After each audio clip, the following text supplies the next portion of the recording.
अस्सलाम वालेकुम नाज़रीन, दादू न्यूज़ इशू में भलीकार मां राजालता हो बासी तव्हांखे हिते ब्रेकिंग न्यूज़ ॾालूं त कस्बे जो SHO अकबर पंवर पारां उठ गाॾे जे मज़दूरनि ते वेशाणो तशद्दुद कयो आहे। तव्हांखे हिते ब्रेकिंग न्यूज़ ॾियूं पिया त कस्बे जो SHO अकबर पंवर पारां उठ गाॾे वारनि पारां जेको आहे उनखे साइड न ॾियण ते उठ गाॾे जे मज़दूरनि खे जेको आहे तशद्दुद जो निशानो बणायो आहे ऐं उन्हनि जी तज़लील पिणु कई आहे। इन हवाले सां अमल असां सां गॾु लाइन ते मौजूदु आहे असांजो रिपोर्टर नियाज़ चाॾो, उन खां पुछंदासीं त उन वटि कहिड़ा तफ़सीलात आहिनि। जी नियाज़, असांखे आगाह कजो। जी बिल्कुल राजा अल्ताफ, दादू शहर जो न्यू चौक कचहरी रोड वारो इलाइक़ो है जिते सुबह सवेरे उठ गाॾा वारा क्रॉस पिया कनि त जे प्राइवेट कार है अकबर पंवर जी जेको SHO हिन वक़्तु कस्बो है उन प्राइवेट कार के जगह न मिली, उन जी साइड न ॾियण ते आपे मां निकिरी आयो SHO ऐं कार मां निकिरी अची कार गंद कई उठ गाॾे जे पोरियतनि ते ऐं उन्हनि जे गले मां वठी गेड़ींदो रहियो। उन ते तशद्दुद जो निशानो बणायो वियो, उनखे तज़लील जो निशानो बणायो वियो ऐं SHO मुसलसल इहो अधु कलाक ताईं इहो सॼो ड्रामो जेको आहे शहर जे मुख्य रोड ते हलंदो रहियो, पर का बि उते पुलिस न पहुती, न ई कंहिं उन्हनि उठ गाॾे वारनि पोरियत मज़दूरनि खे बचाइण लाइ को पहुतो। शहरियुनि ऐं मज़दूरनि पारां SHO खे मिनतूं कंदा रहिया, पर SHO उन्हनि खे तज़लील जो निशानो ऐं तशद्दुद जो निशानो बणाईंदो रहियो। मां तव्हांखे ॿुधाईंदो हलां त इहो साॻियो SHO अकबर पंवर आहे जंहिं कुझु टाइम अॻु में कक्कड़ में बि इहा साॻी तरीक़े जी वारदात कई, जंहिंमें उन पोरियत सख़्तु तशद्दुद कयो रेहड़ी वारे ते ऐं उन ते तज़लील जो निशानो बणायो वियो हो। इहो साॻियो कार खे साइड न मिलण ते हिन जी अक्सर जेको आहे झड़पूं थींदियूं रहियूं आहिनि।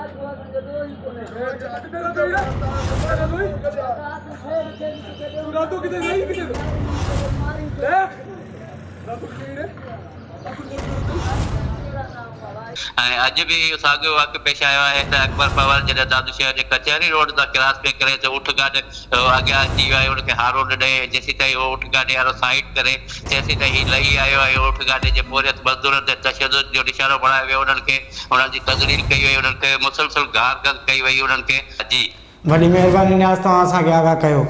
तव्हांखे नाज़रीन ब्रेकिंग न्यूज़ ॾियूं पिया त SHO कस्बो अली अकबर पंवर पारां मज़दूरनि ते तशद्दुद कयो आहे ऐं अहिड़ी वारदात जेको आहे हिन जी इहा पहिरीं न पर केतिरियूं वारदातूं अहिड़ी क़िस्म जूं थी चुकियूं आहिनि।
नौकरी